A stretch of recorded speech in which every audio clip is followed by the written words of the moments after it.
to Sacred Sundays here at beautiful Mystic Journey, LA.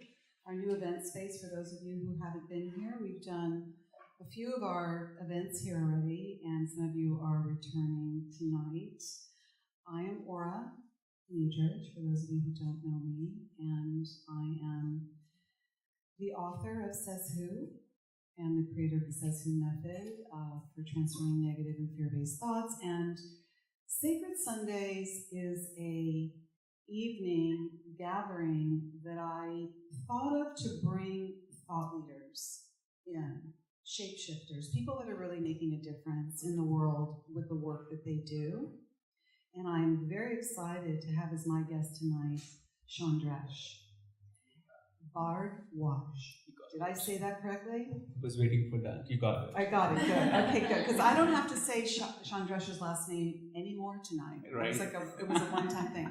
So I'm so thrilled to have Chandresh with us tonight. And do you know, as I said, people that do really remarkable work, Chandresh's book, and I will speak a little bit about that. And just before we get started, to give you an overview of how the evening will go. Excuse me.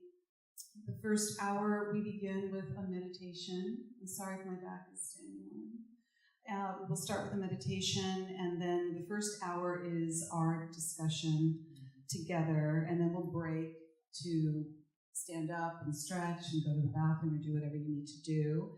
And then we'll return and we'll have an open Q&A with Chandresh.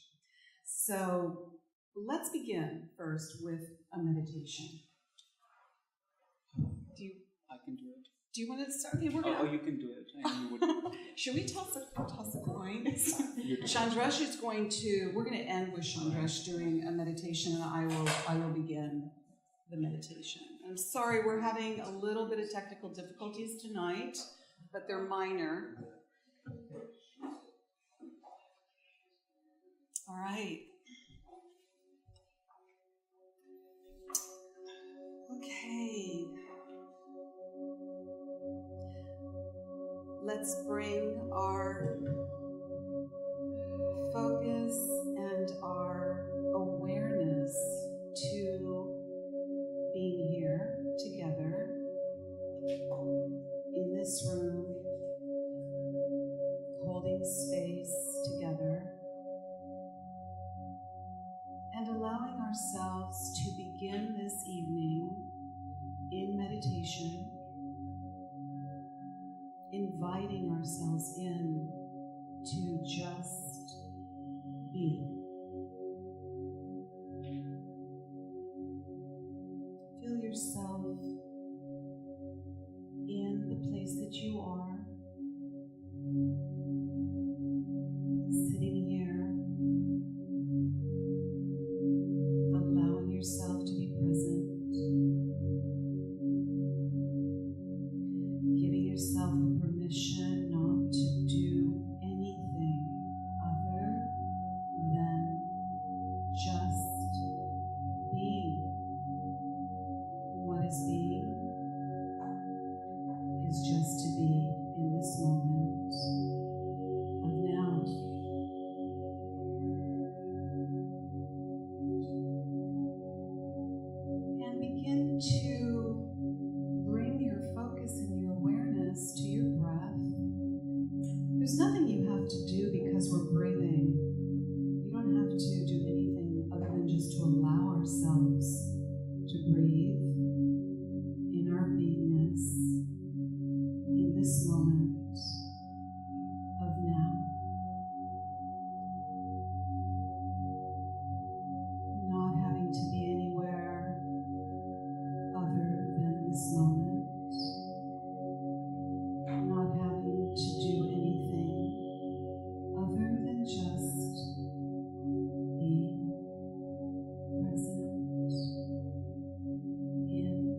taking a deep breath in, just to connect to your breath, just to say hello to your breath.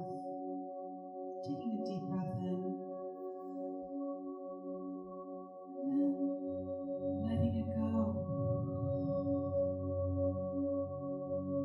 And in the letting go, releasing anything that you want to let go of.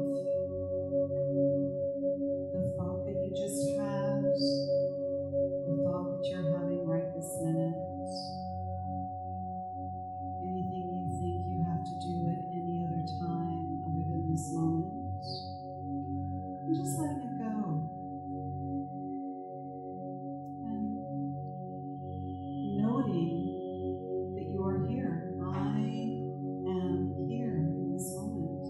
That is where I am. I'm here. Checking in with ourselves. Where are we? We are here. And there's really nowhere else to be other than here.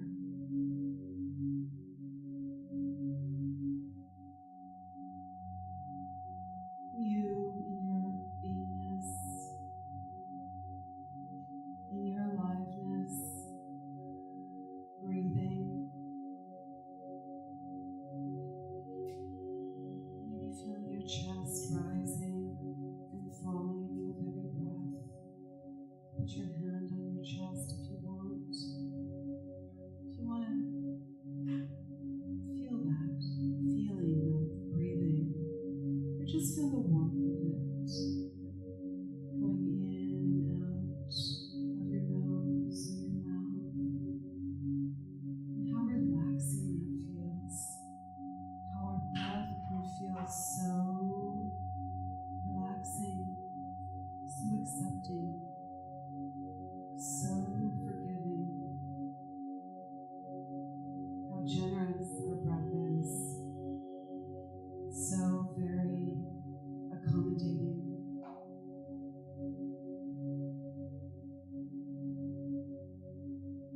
Here, now.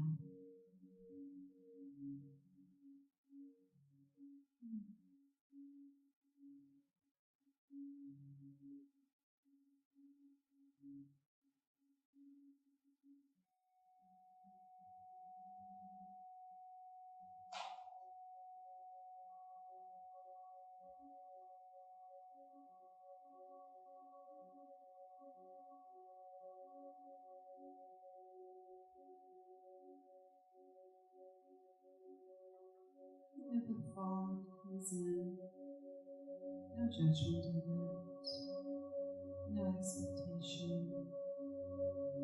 no interpretation. Just allow it to come in and to go out. And think of your thoughts like clouds moving in the sky.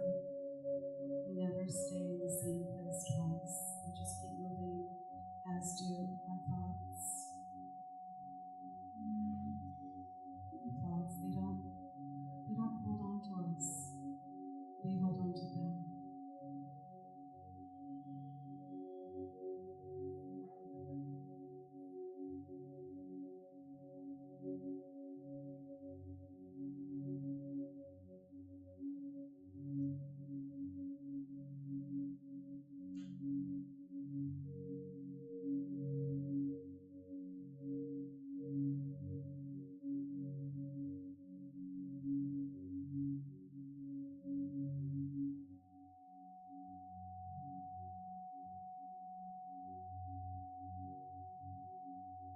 This place of stillness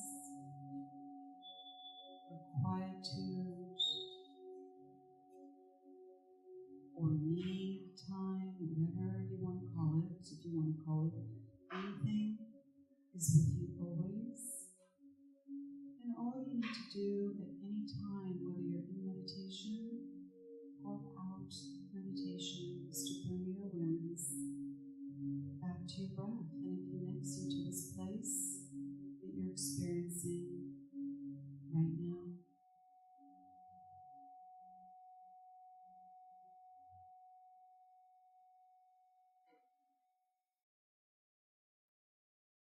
And bring your focus and awareness back to being here in the room and transitioning now out of the meditation. And at your own pace, when you're ready, no rush, open your eyes.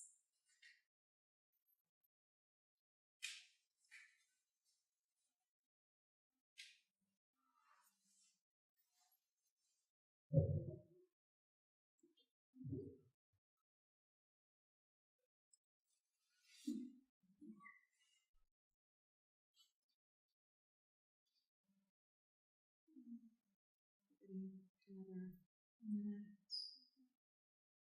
Transition.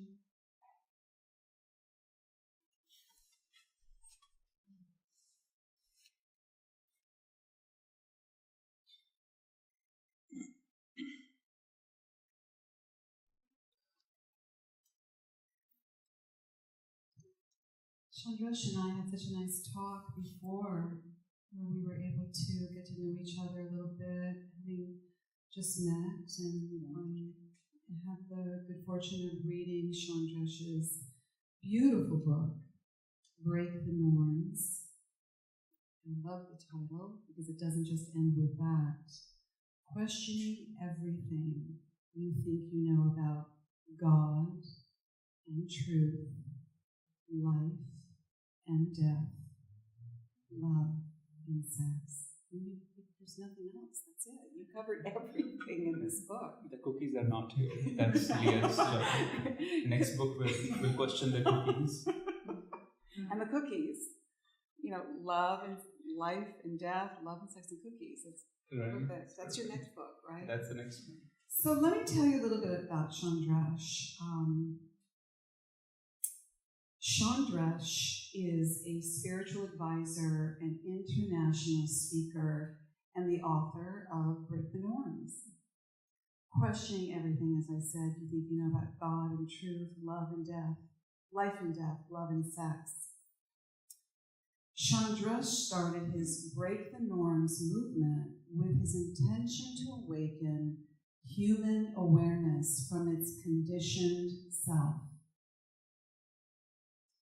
Born into a lineage of spiritual healers in India that has been enriching lives for more than 7 generations, he combines this ancient wisdom with a modern approach to spirituality. Chandresh is a disciple of his father, His Holiness Shree Chamunda Swami, who is a universally recognized authority in tantric spirituality. His grandfather gave him the name Chandresh, which means master of consciousness. How beautiful is that? Such a beautiful name. And how heavy it is on my shoulders, you have no idea. I've deleted that part from my bio now. Yeah. I'd love to get into some of that, Chandresh, with you. Chandresh has long been fascinated by the incredible power of the inner self. And at a very young age, he joined His Holiness, his father, to visit various spiritual places in India where he could meditate under his guidance to seek the answers within. Chandresh strongly believes that the truth has to be recognized from within. No one from the outside can tell us. We must discover the truth ourselves.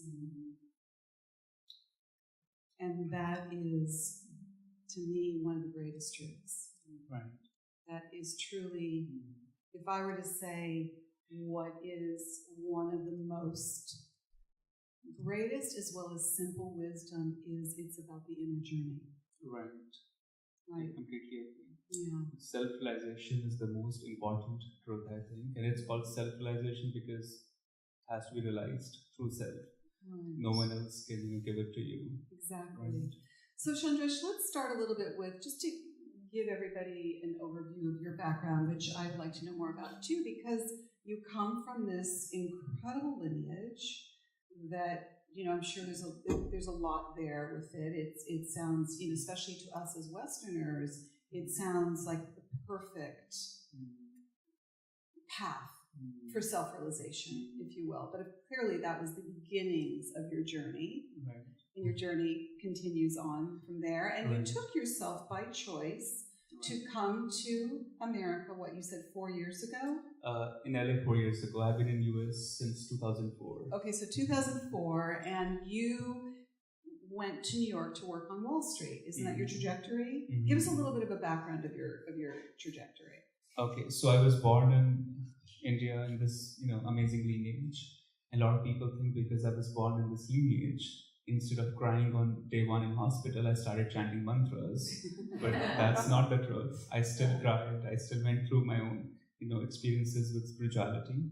An interesting thing is, my father, my grandfather, my mother, no one ever told me to meditate. Never even told me sit and start meditating. These are mantras. You got to learn them. This never happened. But it's like if you are, living around dancers, you will start dancing because you see how joyful it is to dance. So I was seeing always my mom, my father, and all the students who would come to see my father, my grandpa. That these people walk in with stressful face, but they walk out with a happy face. There's something they must be doing right. So I started, sitting, and I tried to meditate in my own way.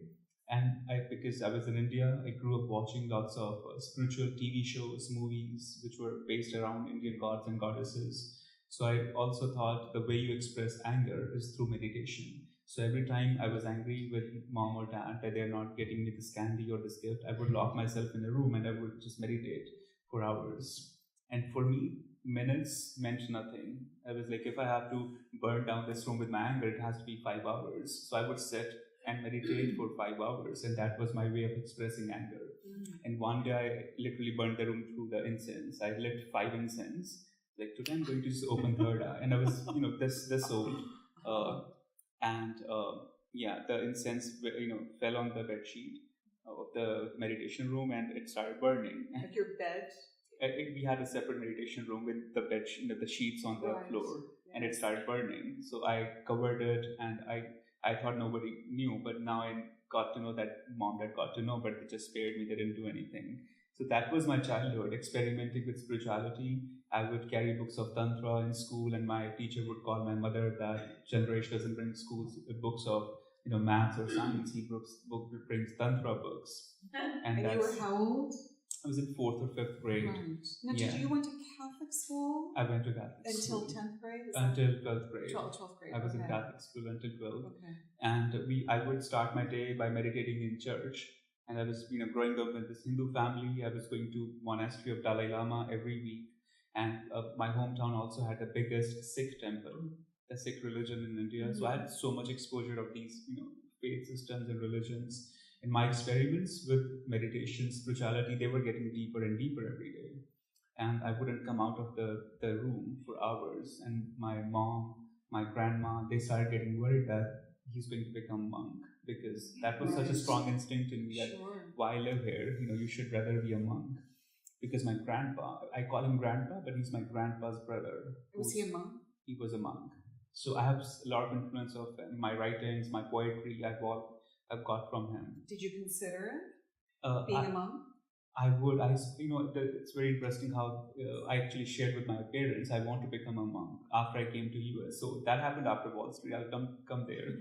Oh my gosh, after Wall Street, you were considering being a monk. Right. Very interesting. That's what Wall Street does. That's right. Yeah. Makes sense. Right. So in India, that was pretty much what my life was. Going to school, experimenting with meditation, going to these monasteries, temples, Tantra temples. And then I came to New York in 2004 because my father was coming here very often to speak and to teach in Indian community, mainly in New York. And he told me, why don't you come here? It's great for students. You could study here and you could make a life here. I didn't want to come in the beginning, mainly because I didn't speak English. So I was like, I cannot be there. I don't speak English. This is my hometown, such a comfort zone. I cannot be there. But I also knew breaking the comfort zone would be the right thing. So only to break the comfort zone, I left India and I came to US. I didn't know I would end up staying here, but I went to business school in New York, and when I was studying in school, I got this internship at a very great CPA firm. And that CPA was the first person who told me you should quit finance and walk into spirituality. It happened because she was a typical Manhattan CPA, aggressive, very result oriented. She would yell at interns and she would say words that I discovered lots of new cursing words while working in that office. And one day I went to her. I said, you don't curse at me, you don't yell at me. Am I doing such a bad job? You're not even acknowledging my presence here. And she looked at me and she said, are you ready to hear the truth? And I thought I'm getting fired. So I was like, yeah, tell me what's the truth. And I, in my mind, I was, preparing myself to be fired that evening. And she said, the truth is you're not meant to be here. And I said, yeah, you know what? I'm switching my major from accounting to finance anyway. So you are partially right. She said, no, it's not about finance or accounting. You're not meant to be in this Wall Street. You are meant to work for people. You're meant to serve them. You're meant to do some spiritual work. And she had no clue about my background, no clue at all. It was my second or third month there anyway. And I said, why do you say that? And she said, trust me, I want to yell at you, I want to curse at you, but the moment I come close to you, I just get this energy that you're not meant to be here. And I don't feel like yelling at you because you're just not meant to be here. And I know you're trying your best, doing your work here, and you can stay here as much as you want, but this is not your home. It's so interesting, the full circle of you coming from India, that a Westerner mirroring that back to you is really interesting. It's very interesting. And she was the beginning of that. And since then, I would be traveling in a train, I would be sitting in a cafe, people would walk to me and tell me, quit what you're doing and go to spirituality. That's what your purpose is. One of the craziest experiences was I was sitting in New York in a church and somebody wrote a note on the paper that quit this. It was like being in a Matrix movie or something. So you kept getting all these messages? So many messages. And my father, he's my guru, he's my teacher, he never told me to do this. Because he's a person who never want to force spirituality on you. So he never forced me to meditate, he never forced me to do Wall Street. So when I finally decided that, it's Wall Street was making me unhappy, I joined this great wealth management firm, which was my dream to join.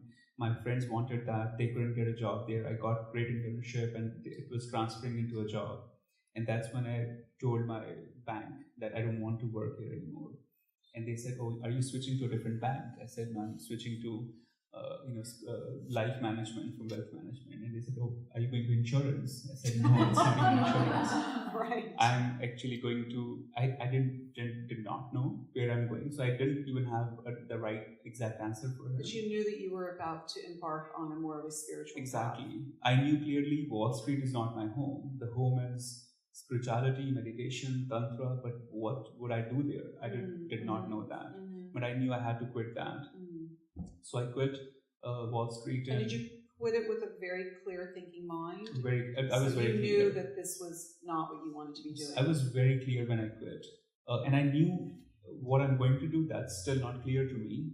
And it's going to be challenging financially, mentally, but I have to quit that. And I remember I got one of the biggest assurances was I bought a stock, which was $60, but it dropped to $2. The banks were going down. So I put all my money into that stock. I bought at $2. It rose to $12 next week.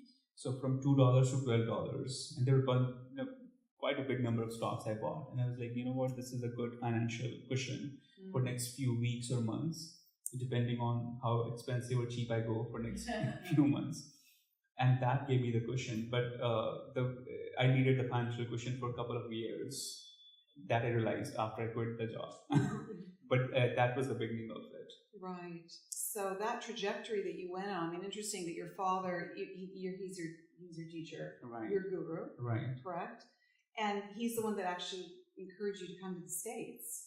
Yes. So I'm wondering if there was any inkling that he had that you would be getting an incredible learning, a lesson by coming here to the States. Maybe not knowing that it would actualize in that particular way. Right. He's a very interesting teacher, and I'm very grateful that he's the way he is. He has never given me an answer on the plate. He has made me work to find the answer. For example, I got this opportunity in college to write for the college newspaper. It was a spiritual column that they wanted me to write. And I wrote a very rough column, a rough blog for them. And the editor liked it. And she said, "You've never had a spiritual blog in a college newspaper. It's a business college. But you know what? This is great for students. So why don't you write it every week?" And I didn't know. I did not know how to write an article in English. That article I wrote and I got it edited from 15 friends. But I love writing. I've been writing since I was a little kid. But writing in Hindi was, my local, mother tongue. And I was laughing when I saw that email, and my dad asked me, "Why are you laughing?" I said, "They want to write article in English." And he said, "Say yes to it because your grandpa was a writer. You have that writer spirit in you." And I said, "Dad, you don't know how to speak English. I don't know how to write English. So who would do this?" He said, "You will do it. Just say yes to them." And only because of him, I said yes to the newspaper. And that became a turning point because every week I was writing the articles. The professors, the students, they would come to me. That they read my article and they have so-and-so questions. So I became sort of this counselor, therapist, teacher in college. So I would meet professors and students, guiding them to meditate, guiding them to find the answers. And then, though that column was picked by a New York newspaper called Newsday, they wrote a big story on me, which was titled "At the Age of 21, Giving Advice to Grown-Ups." That story was picked up by Times of India and newspapers in Australia, Europe. It became a pretty sensation, viral news in those years. The Facebook didn't exist then, and it was just newspapers and blogs and websites. But that gave me encouragement that my writing, my passion for this work has some life. It can help, some people. And it was during that time I was going through lots of interesting experiences, and that's when I realized I don't need this Wall Street, and I want to be a monk. And there's a city in India called Leh. Resembles to Leah's name, Leh. Leh is a city where all the monks live, and it's just beautiful mountains, lack of oxygen, but amazing spirituality. Lots of studies are being done there. So I told my father that I've made this decision and I want your guidance, not as a father but as a teacher. He said, "What is it?" And I said, "I want to be a monk. I want to just renounce all of this and go back to India and just pursue my studies and meditation there." And he said, "I know you're very serious about it, so give me a few days and I will get back to you because you have asked me as a guru, as a teacher. I don't want to misguide you. I don't want the father to interfere in this process." So after a few days, he came to me. He said, "I know you're going through stress in your mind. You're not liking this chaos," because I grew up in such a small town of India. Coming from that town to New York, it was such a culture shock. Sure. And being in that chaos, meeting those expectations, it was, I think, getting on me. And he said, "It's very easy to run away from that chaos and be a monk in the mountains, but you will come back here because you have always been an ambitious person. So your desires, your ambitions, they're not fulfilled. You're simply running from the problem and finding a very peaceful escape to the mountains. It's easy, you can do it. But in 5 years, 10 years, you will bounce." And he said, "Do you read all these scandals of all the gurus and swamis?" He said, "You might end up becoming one of them because he scared me in a way that, and I realized at that time I was like, no, I'm going. That's it. That's clear.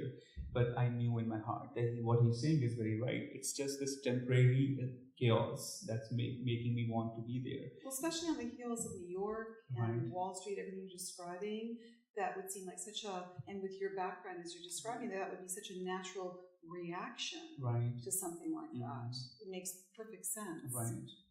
I was disappointed with how they were doing the work in Wall Street, so aggressive and so angry. Every day, the anger was just building up with everyone. And I remember I went to office one morning and I said good morning to my boss, and he said, "Prove it."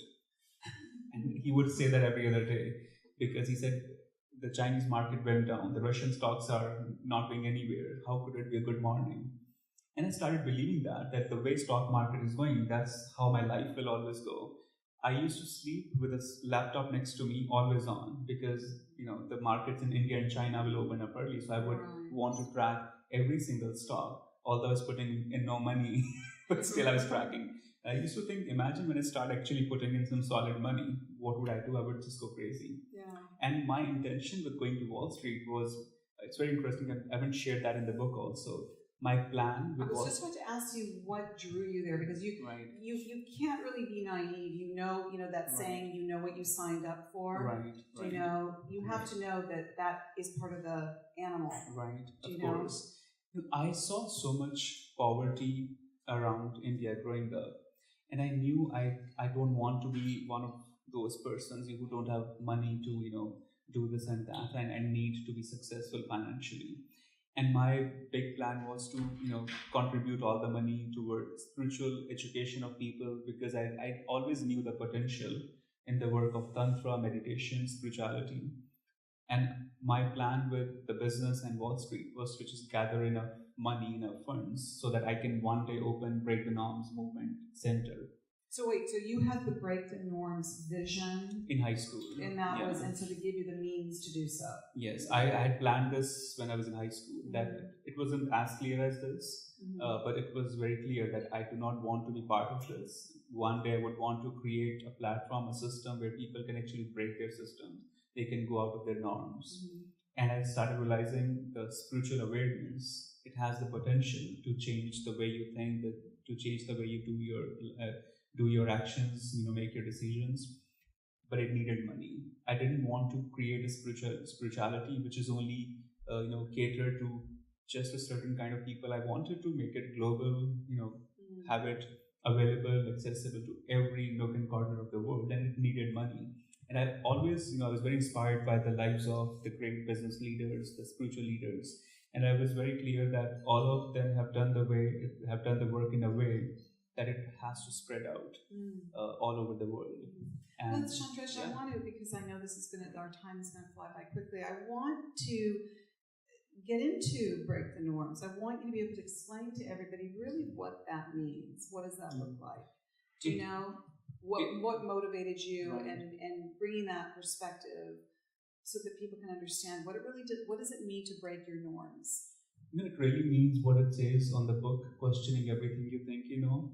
Because again, growing up in a spiritual family, I would see people who would come to see my father, my grandfather, and all of them had a very blind acceptance of what the God or the truth is. And my father, my grandfather, they would tell them, do not just accept whatever is coming your way. You got to find your answer.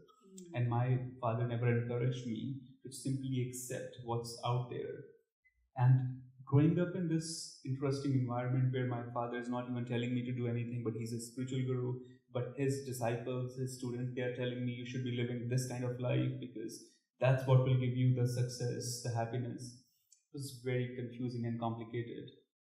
And that's when I started realizing that until I break these norms, until I break this box, the truth is not going to happen. I cannot be living a life based on how others want me to live. Because if you're a son of this spiritual guru, everybody would want to see you in a certain protocol, that he should behave like this, he should dress up like this, he should talk like this. I have to interject because you have a really funny story, the bootleg DVD in your books, which was very funny. Right. Share that because it really was comical. You have some wonderful little, funny moments in the book, which were that's great. Just one part of the projection countless of how, projections, and I'm sure you've had that so many times. It still happens. Of course, I'm sure it'll continue to happen, where you're projected onto, coming from your lineage, being, coming from India, all of that. So the one incident you're mentioning, so I was in New York and there was this DVD store close to my apartment, and my father's very close students, they have been with him for, 10 years.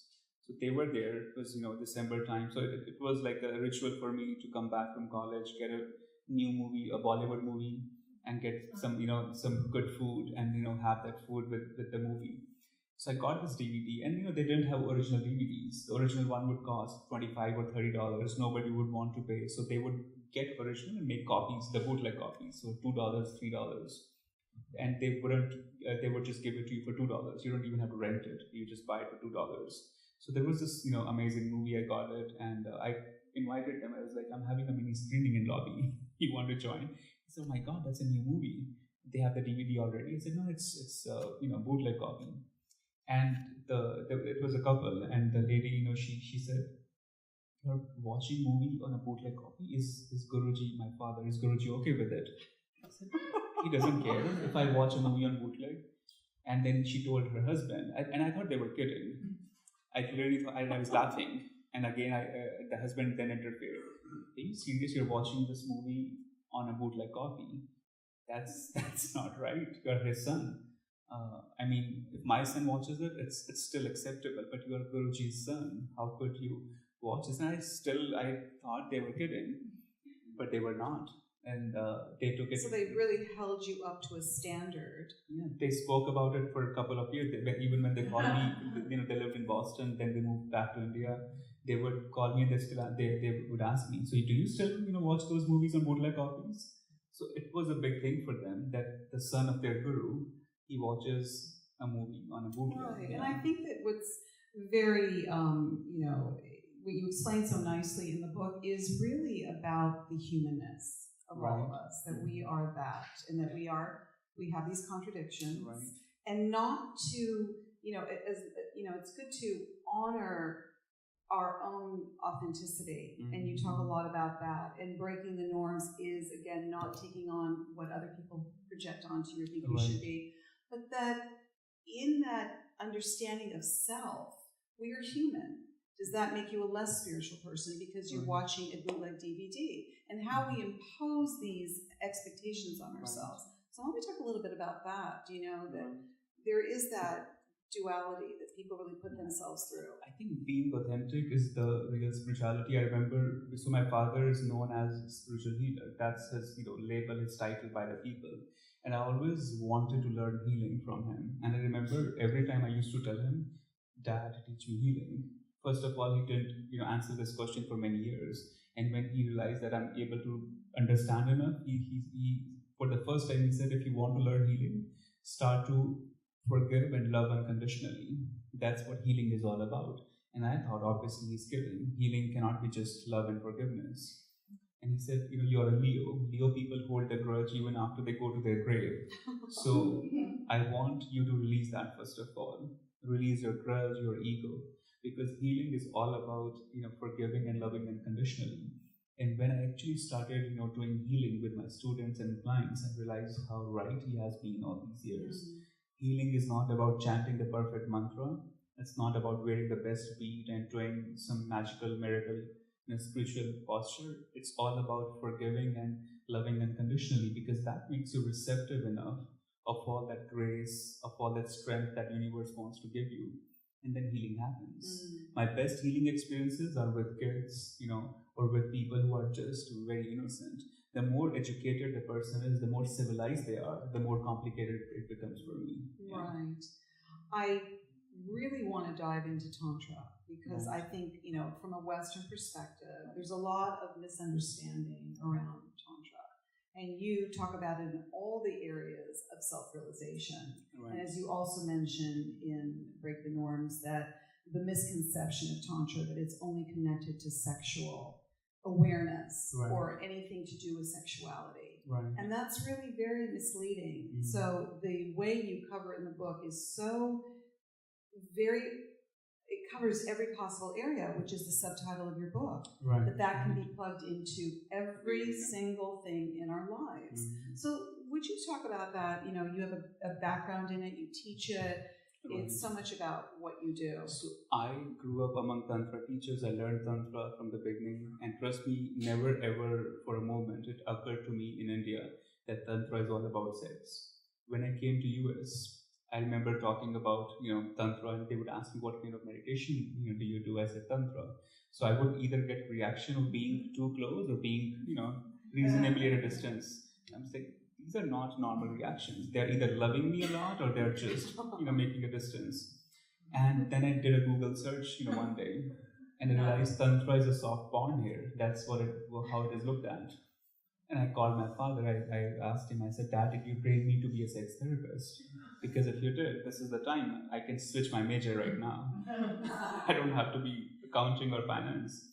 And then he spoke about, he said, you have learned Tantra all your life. And Tantra touches every aspect of your being. It could be sexuality, energy, ego, anger, greed, desires, everything and anything. And it talks about transformation of every element of who you are, and sex is part of it, but it's not 100% of it. It's just the marketing, gurus. Is that a Western interpretation? Do you think that, or is that also held in it's not in India at all. It's not at all. Not at all. I love the description of the temple, and that is so beautiful. And how you say in the book that God is in the vagina. I love that sentence, because if you're going to isolate it just to a sexual concept or context, that already is taking it higher. Right. So to take it higher in all the areas of the understanding of self-realization, or to the exchange of energy, if you will, you describe it so thoroughly. It made me connect to feminine energy in the most sacred ways, because like most of us, we all grew up watching women in a certain way, the way media portrays them. I grew up around very powerful women, and I knew the value of a powerful woman. And then I would see how they portray a woman in media and magazines, and I could, as a kid, I could realize this is not natural, this is not normal. And I remember when I first time went to the temple, it's called Kamakhya Temple in India. It's the highest temple of Tantra. There are 52 temples. And there was no light in that temple, no light at all. They would have small candles, and that's all. And I was surprised why it would be like that. And then I was asking everyone, nobody was giving me answer. And then there was a young priest there. He took me on the side and he said, this is where, so they believe all the 52 temples, that each temple has a certain chakra, a certain body part of a goddess. And he said, this is where the yoni, the private part of a woman is worshipped. I said, really? And I was so young to even process that thought. I'm not able to process it. He said, because the feminine energy is where the whole universe derives their strength from. She gives birth to life, so there's a lot of power there. So if you cannot worship woman's most sensitive part, you cannot worship anything else. So Tantra may start from just meditation, but it ends there. That's the highest part. And to dive deeper into it, this is the place you begin. And my father was there, and then I realized my father always told me, you can go anywhere for Tantra temples, but when you go there, you go with me first time, because I want you to value that place. So you can imagine all of these places had such a deep impact in my journey. I still cannot see women in the way how media or how magazines portray them. So there's a word. It's very beautiful. Yeah. It really, I was so touched by that, by the way. The whole story, you could tell it much more thoroughly about Parvati, and the way that her body, all the body parts spread around the sky. That was one of the most beautiful explanations I've ever read, and that her yoni being one of them, and that from a Western perspective, it really is not to our understanding of that. It really has a much more refined reverence for the feminine, and so to be exposed to that as such a young boy, it makes you realize how beautiful that would be if all boys and girls, not just boys, could come to understand the area of worshiping. And you do mention that in the book, of that the whole approach to sexuality, that would it ameliorate the aggression of sexuality, be it through rape or all the aggressive ways in which it's expressed, unfortunately. Exactly. That's when I started inclining toward Tantra a lot more, because I realized how the East or West, we all have our suppression toward sexual energy. I saw in the East there was more conservative suppression, and in the West there was more fascination about it. So it was exploited here casually, and in East it wasn't exploited, it was suppressed too much. So both East and West, they didn't have a healthy relationship with sexual energy. And I realized how interesting it would be if Tantra is introduced here. And I started seeing Tantra is already introduced here in a very interesting way. So it would be an interesting job to reverse that meaning. But I took it as a personal mission. I started my work with the hashtag Tantra, with the word Tantra, that this is what I have to do. As long as I do this work, as long as I'm here, alive, physically active, this is what I'll keep doing. But I'm glad you acknowledge it. Oh, it's so beautiful, Chandresh. I really appreciate it. And I think also, with the understanding of sexuality, especially a Western perspective of that, and the times that we're in right now, there's a lot of, there's a lot of energy around it, as you know, and I'm very fascinated by it. I'm the mother of millennials, and I'm very open-minded, and I really am very broad in the way I look at self-expression. And so I want to understand maybe something that is maybe not known to me that's different from my generation. So how do we take a higher understanding based on self-realization and take a subject that's very loaded, sexuality, and be it at a time that we're in right now where there's a lot of new expressions of sexuality, and non-judgment. It's not about that. It's about how do we have this conversation about it so that there can be a deeper understanding of the honoring of the sexuality. This has nothing to do with gender specific. It has nothing to do with any of that. It just has an understanding of how we treat each other in the sexual act. Do you know? That's important. Absolutely.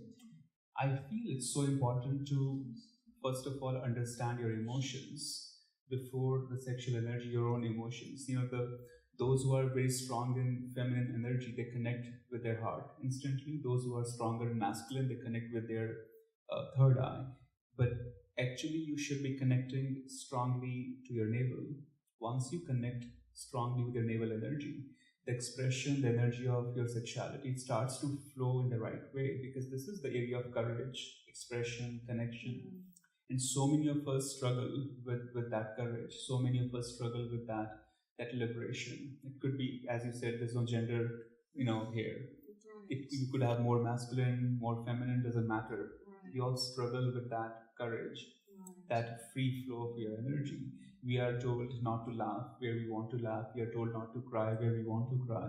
So the moment you're restricted to express these natural, simple emotions, the bigger emotion of sexual energy, it gets automatically suppressed and blocked. And understanding energy, it's a powerful energy. It's very powerful energy, but most sacred. And again, using that word, which is so beautiful to apply to it, because we are in the body, we have all of these energies. You describe it from a chakra point of view, but that is one of the most powerful energy points in our body. Exactly. So how do you, for somebody who doesn't really know what to do and how to express it, the immediate tendency is to want to release it.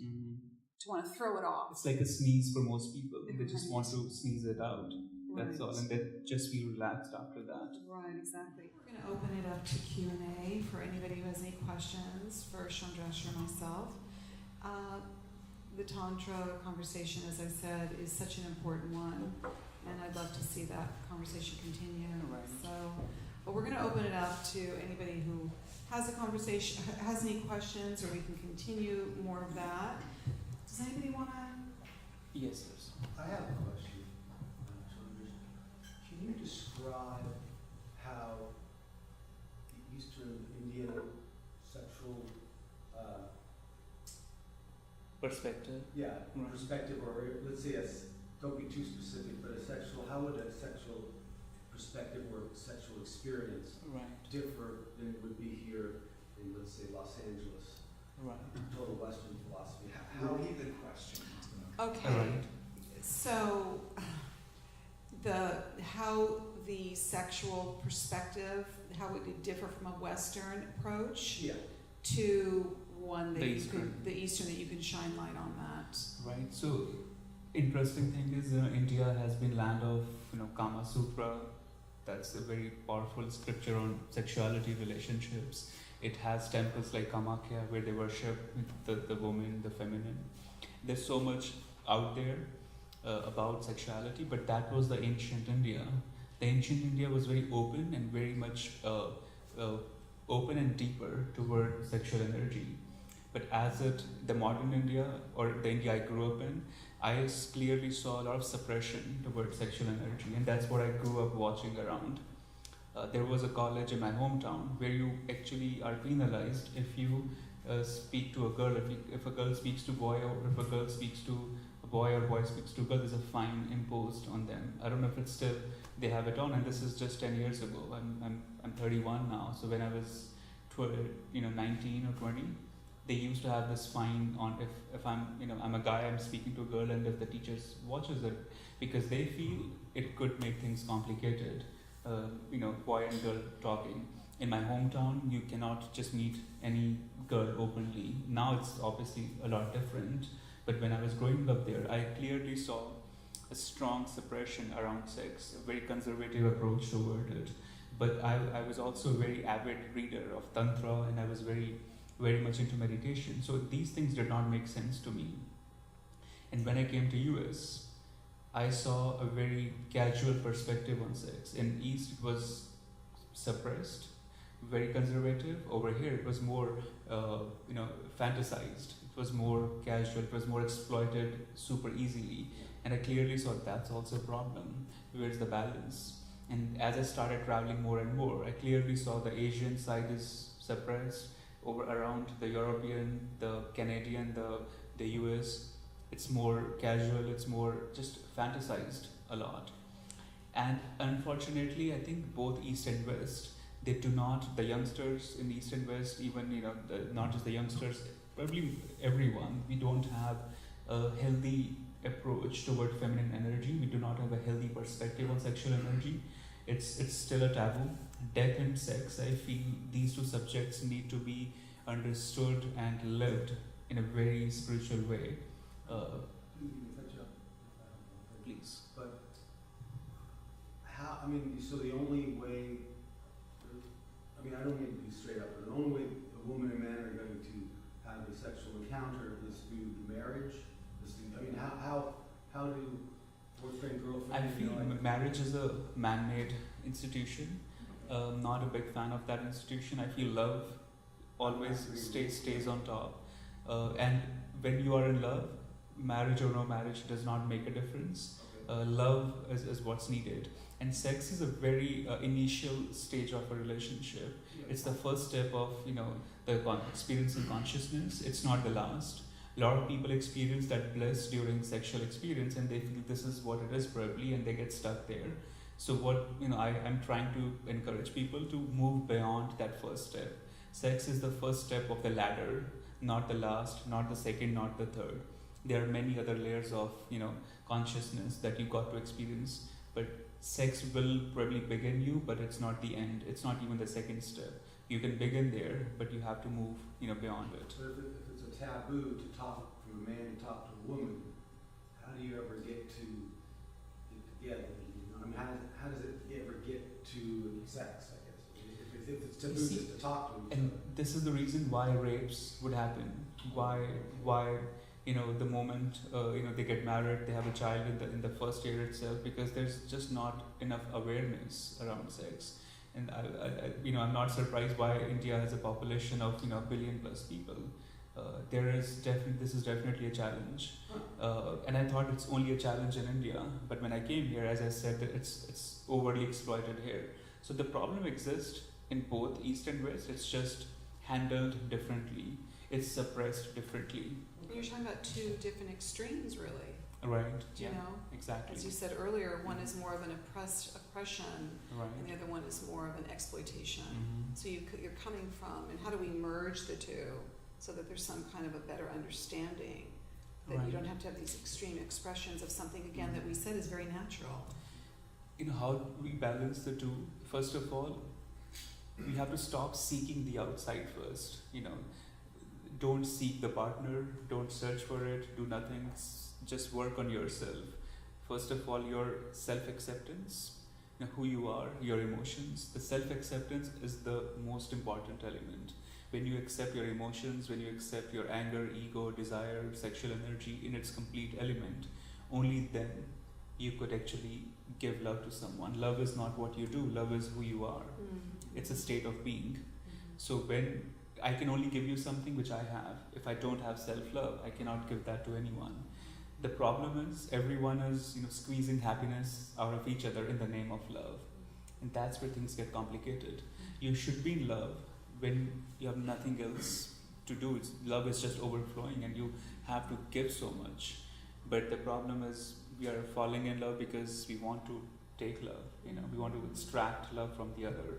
And the merging of both East and West can happen when we just start accepting ourselves. Right, and it does begin with ourselves. It's the self-love that we have for ourselves, Right. first and foremost, in how we feel about ourselves. Mm-hmm. And again, going back to projecting onto another, something that we feel outside of ourselves. Yes, of course, it's beautiful to say that you complete me.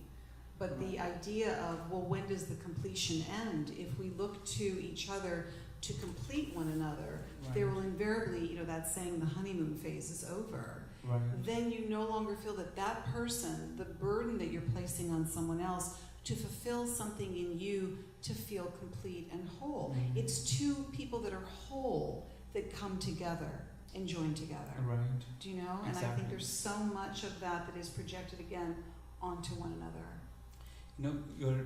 I'm on the same page as you. The idea of soulmate and this whole, you complete me, I complete you, and I think this builds such an illusion around love and relationships, and we continue to seek that person who will complete me. There was an Indian teacher who used to say, "You're not a piece of furniture. You need another piece to complete you. You're complete in yourself. Don't seek the outside to complete yourself." If you cannot accept yourself in your wholeness, you will never able to do that with someone else also. Right, and I think that the institution of marriage, invariably that's when that starts to rear its head. That there is this joining of two people together.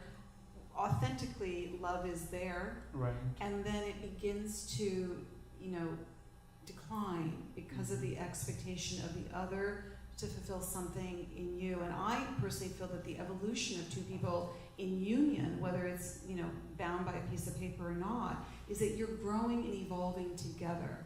Right. It's the work that you're doing on yourself and joining together with a partner that also values that. Exactly. It's a mutual work, and I've always, told all the, friends and students who get married that do not let your marriage interfere in your love, because this is a man-made institution, and it should not have any effect on your growth. You should still be able to give each other the freedom, the space that you both deserve, because that's one thing I've seen in many couples.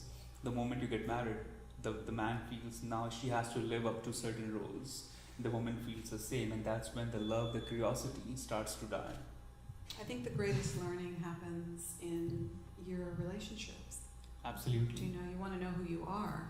Mm-hmm. Be in relationship to another. Find out who you are. Absolutely. And when the difficulty comes up, which invariably will, is oftentimes when people step back and don't want to do the work. Mm-hmm. Then it becomes too difficult and they want out of the Mhm. relationship. Absolutely. So the greatest work is that. Mm-hmm. Anybody else with a question? I have a question. Sure, yes. Kind of still talking about sexuality here in the West compared to the East. There's been, with this convergence of Eastern and Western beliefs and philosophy, I've come, and I know other people have started to recognize this too, and maybe it happens with women to men, but mostly I've experienced it obviously as a woman with men approaching me, personifying themselves as much more spiritually enlightened than they actually are, and using that as a mechanism to get a woman into bed. Right. Is this something that happens in the East, like it does here? Absolutely. And how do you, I know you're a man, but what would you say is the best way for modern women to kind of deflect that? So let me just repeat the question. So basically what I'm also hearing you say, Darcy, is it's like misrepresenting yourself and using something like your spirituality or calling it that is a way to get sexually closer to a woman. And it seems deceptive, Yes. correct? Yes, and I either ignore it or, so I know there's a better way, there has to be a teachable moment. Because you feel it, right? You pick it up. Yes. Yeah. The problem is of deception, right? They could portray themselves as a Buddha, or as Krishna, or as even a successful Wall Street, financier. I mean, doesn't matter how they portray, they are deceiving. They are, putting up a picture of, lie and dishonesty. It's wrong in every aspect, obviously. And I believe your question is how you could recognize that pattern and Well, how to kind of use that moment to teach them. I feel scolding right. So you scold I at them. scold, yeah. That I would say that's a great way to teach them. Obviously, I've always told women. Sometimes that's necessary. Right. Yeah. I've always told women, never forget there's a goddess Kali in you, who's a very fierce and powerful goddess. So feel free to punch and kick men if they deserve that. So we have done half the job already. So rest of the half, the calming way, the peaceful way of healing them. I feel so. One problem is, what if they're not ready to hear the truth? One thing is maybe they're aware they're lying and they're cooking up a story for you. Then it's easy because they're aware they're lying, right? And you could simply maybe take them into an experience that, okay, so you're saying you're very much in touch with your spirituality. Why don't we meditate for next 7 days? Why don't we, take them into an experience, because spirituality is all about experience. And a lot of people today think quoting Buddha and Rumi, that makes you spiritual, or drinking green juice every morning makes you spiritual. But it's way more than that. So, take them through a challenge of, why don't we meditate for 21 days?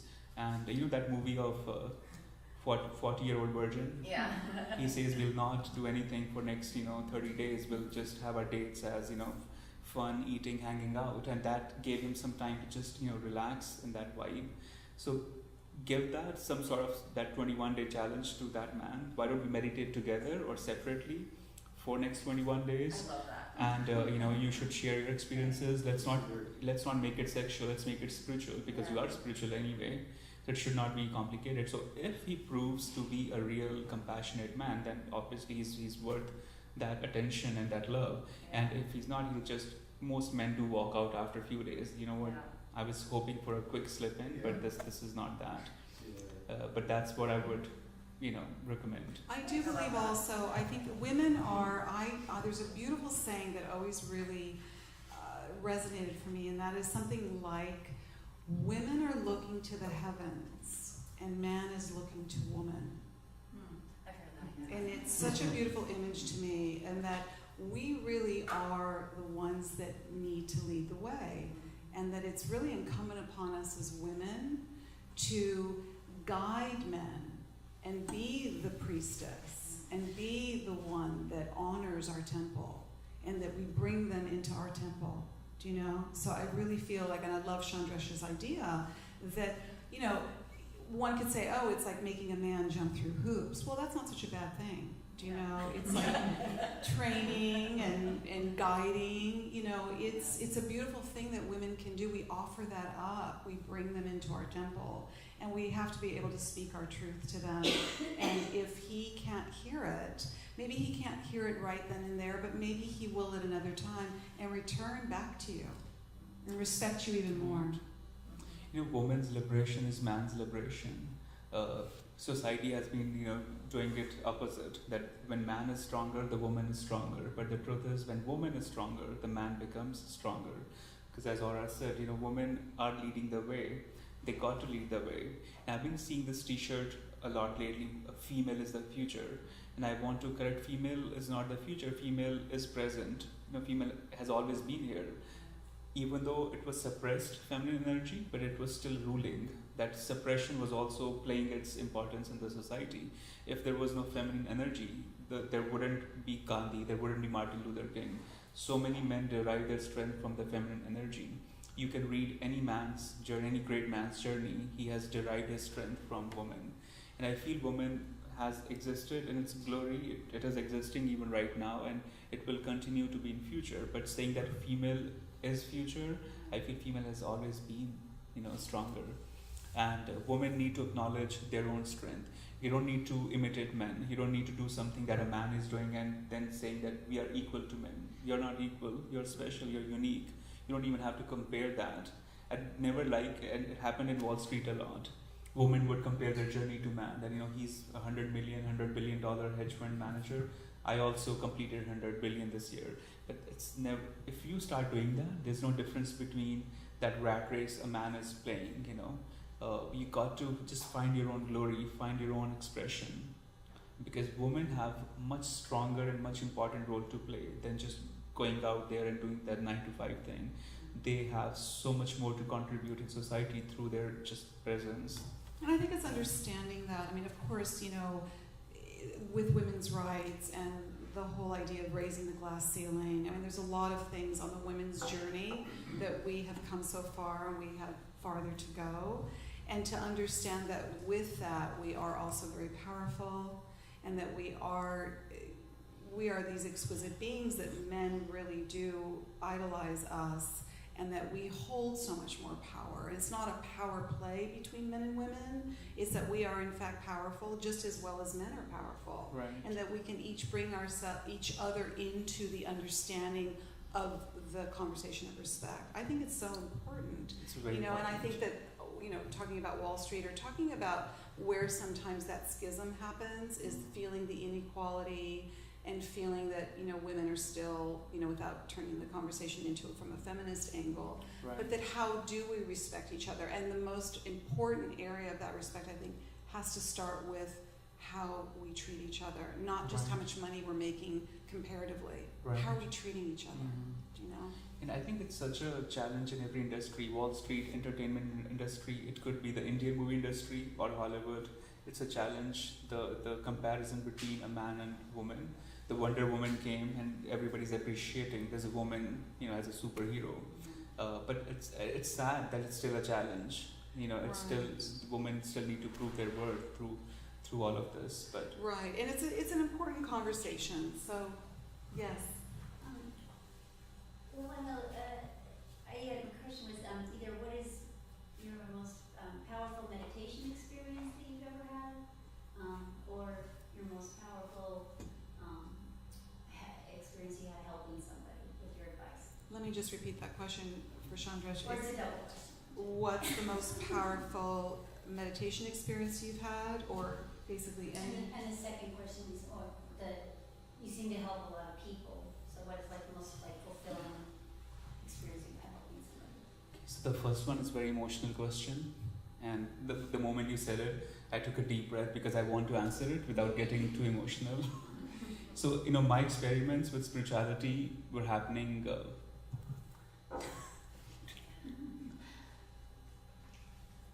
They have been happening since forever. And I remember I went to this.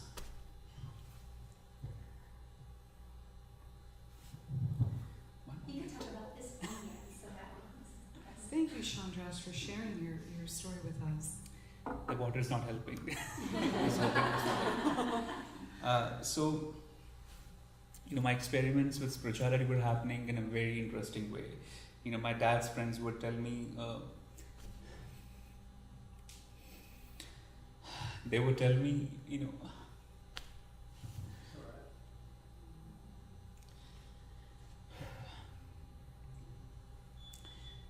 they would tell me you can, experience your third eye if you stay up all night. And I used to do that, just stay up all night doing mantras.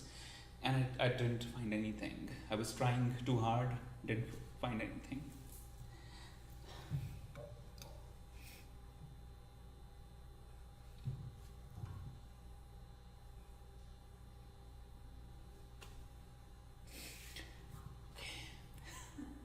I will complete it. And then I went to this temple in India. It's called Golden Temple. It's called Golden Temple. It's made of gold. It's a very beautiful place. It's close to my hometown.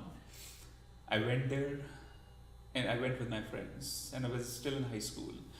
And I sat there. They were enjoying the view of it, and I said I'll be out in a few minutes. And I sat there. I didn't get up for hours. And one friend knew about this, and he told other friends, let's not wake him up, he will get up when he wants to. And that was the first time I experienced there is divinity. And it's not my religion, it's Sikh religion. And that's why I have so much love and openness toward all faiths and religions, because my first experience happened in a different religion, and it's a very beautiful temple. I was still a kid, and until then I used to fantasize the idea of spirituality, God, divinity, and I used to think the way I imagine Ganesha and Buddha, that's how they probably look. But that day, I walked into that building. It's surrounded by water. If you Google Golden Temple, you'll know how beautiful it is. So I walked in there, and I was standing. There was a lot of people in the room, and I stood there, and there was this person. He said, you want to meditate? I said, yeah, if you could, if I could sit anywhere. And he made me sit in a very, quiet place there. And he said, no one will disturb you. You can sit for as long as you want. And I sat there, and I did not even realize how many hours went by. I came out, my friends had lunch, they hung out the city, I was still, I thought just 5 minutes went by. And that was my first experience of deep meditation. And even now when I go there, I cannot talk. The moment I walk into that building, but yeah. What happened when you were meditating for those hours? I think nothing happened and so much happened, because for the first time I broke all the illusions that I'm more than my body, I'm more than my name, I'm more than my family's name, I'm more than this religion, I'm more than this flesh and body. And for the first time I experienced fearlessness. What was that? What? Fearlessness. Yeah. Because the courage, it means a lot to me, the freedom and courage of your expression. I live for that. I feel if you don't have courage and expression, nothing is there. So that experience gave me the courage. Yeah. Beautiful, Chandresh. Thank you for sharing that. And your second question, that's not that complicated. I can answer that. And that was, what was my deepest experience of helping someone, right? I think we have few minutes, few seconds maybe. Before the meditation, if you feel you Okay. want to do that. We'll do that. So helping someone, there was not one moment of helping someone and I felt, okay, I have that in me now. It happened in installments. It started happening with mainly with people who were rejected by society. I've always had a very interesting or very powerful attraction toward the rejected elements of society.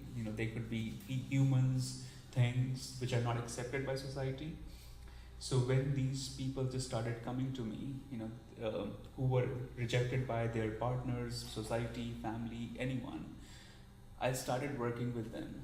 And I remember the first student I had in Long Island, I hired her for working with me. And my teachers, there were people sitting in the lobby, they told me, do not hire this girl. She cannot work. She doesn't look like she'll work for you. And I said, it's okay. I know she has that potential. I want to transform that woman in her. And I remember a few years forward, now she's a very powerful healer, yoga teacher in Long Island. And she arranged a book launch for me in Long Island last year.